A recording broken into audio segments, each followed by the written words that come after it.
როცა ქართული კინოს ისტორიაზე იწყება საუბარი, სხვა ბევრ გენიალურ ქართულ ფილმთან ერთად აუცილებლად ახსენებენ იმ ფილმებს, რომლის რეჟისორიც კონსტანტინე პიპინაშვილია. მაგალითად, აი ეს გენიალური ფილმი, რომელიც ქართველმა კინორეჟისორმა და სცენარისტმა, საქართველოს სახალხო არტისტმა კონსტანტინე პიპინაშვილმა დამოუკიდებლად გადაიღო, დამოუკიდებლად, იმიტომ ახსენებენ, რომ აი განათლება რომ დაასრულა, უმაღლესი განათლება რომ მიიღო და აი დამოუკიდებლად გადაიღო მარტომ ეს ფილმი. 1951 წელს გამოვიდა. ახლავე, კი ბატონო. ერთ-ერთ როლზე რეჟისორმა, დიახ, ქაჯანა, ერთ-ერთ როლზე რეჟისორმა ლეილა აბაშიძე აიყვანა, რომელიც რეპრესირებული ოჯახის შვილი იყო, მამა გადაასახლეს. პატარა ლეილა მაშინ ნატა ვაჩნაძის ვერ იყო, ანჯაფარიძის, სპარტაკ ბაღაშვილის და სხვა დიდი გენიალური და ძვირფასი მსახიობების გვერდით აღმოჩნდა. საინტერესო ამბავია, რომ პატარა ლეილას ქაჯანაში აღებული ჰონორარის ვერის ბაღთან 12 კვადრატულ მეტრიანი პატარა ოთახი შეუძენია მამის დაპატიმრების შემდეგ ოჯახს ქონება ჩამოართვეს, ანუ კონფისკაცია შეეხო და უსახკაროდ იყვნენ დარჩენილები. გენიალურია პიპინაშვილის კიდევ ერთი ნამუშევარი აკაკის აკვანი. შავთეთრი ფოტოს ხანგრძლივობა, ფილმის ხანგრძლივობა 94 წუთია. აქ ის სცენაა ვაჟა-ფშაველა, რომ აკაკის იუბილეს ულოცავს. ნახეთ.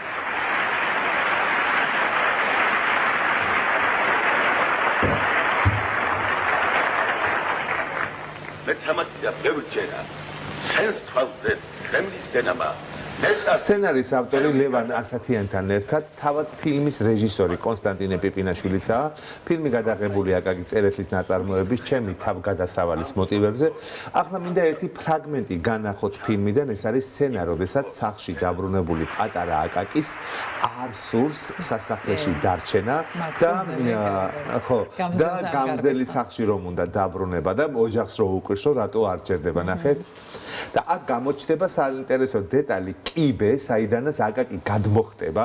ნახეთ ახლა ეს სცენა, მოდით ნახოთ. იმიტომ რომ ძალიან მნიშვნელოვანია შემდეგ არქიტექტურისთვის და ძიძის დარიგებაც როგორ გძნულია. ნახეთ კიბეს ხედავთ თქვენ კადრში. ფილმის ეს ეპიზოდი აკაკი წერეთლის სახლშია გადაღებული, სადაც დღეს მგოსნის სახლ-მუზეუმია სხვითორში. ერთი საინტერესო დეტალი უნდა მოგიყვეთ, რასაც სოციალურ ქსელებში ნაკლებად წაიკითხავთ. რეჟისორმა კონსტანტინე პიპინაშვილმა ფილმის დიდი ნაწილი სწორედ ამ მუზეუმის ტერიტორიაზე გადაიღო. მან გადაღებისთვის აკაკის სახლის აივანს აივნისთვის კიბე მიადგმევინა.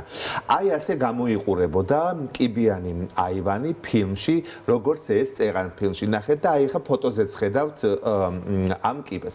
ეს კიბე ფილმის გადაღების დასრულების შემდეგ აივნიდან რაღა თქმა უნდა მოხსნეს და დღეს მუზეუმის აივანი აი ასე გამოიყურება. ნახეთ ეს ფილმიდან არის ფრაგმენტი და ახლა ნახავთ ფოტოს, სადაც როგორ გამოიყურება დღეს ეს აივანი უკვე კიბის გარეშე. ნახეთ. კიბის ნამდვილი ამბავი კი მდგომარეობს შემდეგში. ამ სახლის აივანს კიბე ჯერ კიდევ მაშინ ჰქონდა, როცა იქ აკაკის მამა როსტომ წერეთელი ცხოვრობდა. თავიდანვე ასე ყოფილა დაპროექტებული, მაგრამ ერთხელ როსტომი კიბეზე ზედმეტი მიმოსვლით და ხმაურით შეწუხებულა და კიბე გაუუქმებია. უბრძანებია რომ მოეხსნათ. ეს კიბე მოხსნეს და გადაიტანეს სხვაგან. აივნის კიბის გარეშე იყო დარჩენილი და ასეა დღემდეც, აი კადრში ხედავთ, ასე გამოიყურება. რეჟისორს კი მისი აღდგენა რეალური ამბის გადმოსაცემად დასჭირდა.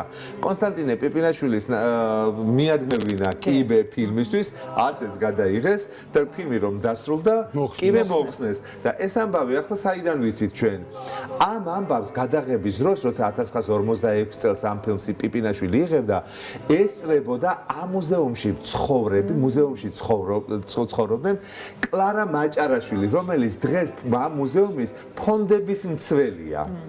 ის 9 წლის ყოფილა და ზუსტად დეტალურად ახსოვს, როგორ მიადგეს ეს კიბე, როგორ მოხსნეს ეს კიბე და როგორ გაგრძელდა მერე ამ შენობაში ცხოვრება. კი, იმედის მიღებში გადავიღე წლების წინ თვითონ კლარა მაჭარაშვილი უდიდესი 8 წელი აქვს მას ამ მუზეუმის მიმართ და ამიტომაც მახსოვდა ეს ისტორია. კონსტანტინე პიპინაშვილის ფილმის ნამუშევარი ასევე ფილმი ზღვის შვილები, მისმა საკადასავლო ფანტასტურმა მხატვრულმა ფილმმა 2 საუკუნის, იქ უпроსტოდ 2 ოკეანის საიდუმლოება 1958 წელს ვენეციის ფესტივალზე პრიზიც დაიმსახურა. მისი მასწავლებელი დიდი ხელოვანი ეზენშტეინი იყო და რა თქმა უნდა ამაყობდა ამით, საკმაოდ ახალგაზრდა 57 წლის ასაკში გარდაიცვალა და დაკრძალულია მწერალთა და საზოგადო მოღვაწეთა დიდუბის პანთეონში. შვენიერ